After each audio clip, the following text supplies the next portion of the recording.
You've heard of hate speech. Well, Tate speech is spreading a toxic cloud through schools. Sajeela. OK, so how teachers are re-educating boys brainwashed by Andrew Tate.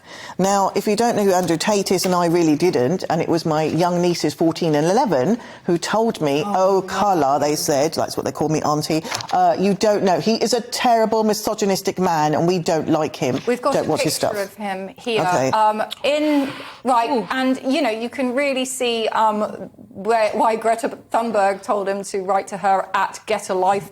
Is that his Tinder? And that's a big machete in his bed. My God, honestly. If you really need to know anything about the man, satin sheets and a machete with sunglasses, yes, you're so cool. I mean, he couldn't try harder.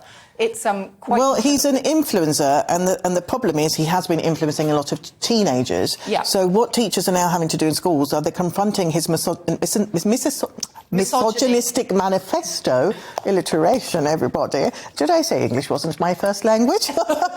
Well, you know, to bespoke lessons. And I think normally I would say don't let the state kind of intervene, but it is so vile, and he has really influenced young boys into thinking really vile things like, you know, women are there for sex, women are there to be in the kitchen. I can't even, you know, it's this toxic masculinity that he's promoting. And what's quite worrying is that he started this thing called Hustlers University, which essentially was a pyramid scheme where you spread Andrew Tate's content. And what he does is that he sort of goes in with the whole, hey, you can make a big living, you can be the big dog. And he goes in with that, and so these people sort of listen to it and go, yeah, I can be the big dog. I can, like, earn lots of money. But then he slips in the misogyny. Well, this is the thing. I mean, let's see what happens, because he's currently in prison in Romania. Let's find out if he is a human sex trafficker or not. We don't know that yet.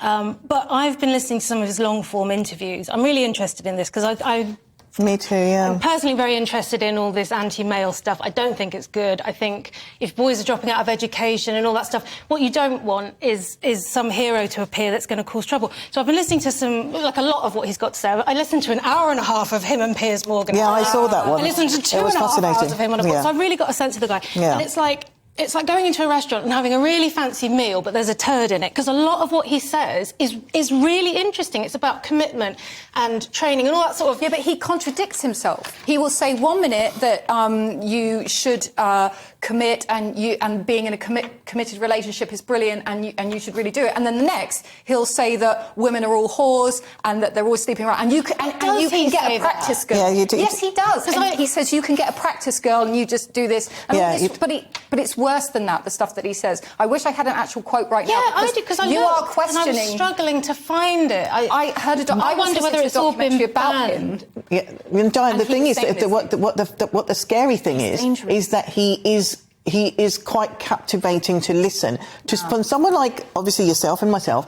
You know, we don't agree. I'm sure we agree. We're on the same page with that. But he was interesting to listen to. It's like, at moments I'm like, want to scream at him, like, what the hell? And then there's other times, so if you're a young 14-year-old boy, and this is what's happened, he's captivated, and someone's described it as a version of radicalisation, and that's exactly what extremists do, and this is no different, that they've bought into this magnetic man, and thinking that this lifestyle, it's like, oh, well, I don't want to go to school. And kids are dropping out of school, as you say, Well, the website is very child. It's I mean, that picture's nothing. I looked at the website, and the graphics, I mean, it's comic. It's aimed at young boys. And the problem is, I really feel for the teachers who are trying to combat this, because I remember being at school. I went to school, there was a boy who, I won't name him, he did a bomb scare on the school. Like, there was a lot of... Kids like naughty things. Yeah, they do. And I don't know, actually, this might like backfire, because obviously if you ban or if you try and stop something, kids, they will go more towards it. The more it's a difficult one. The ground.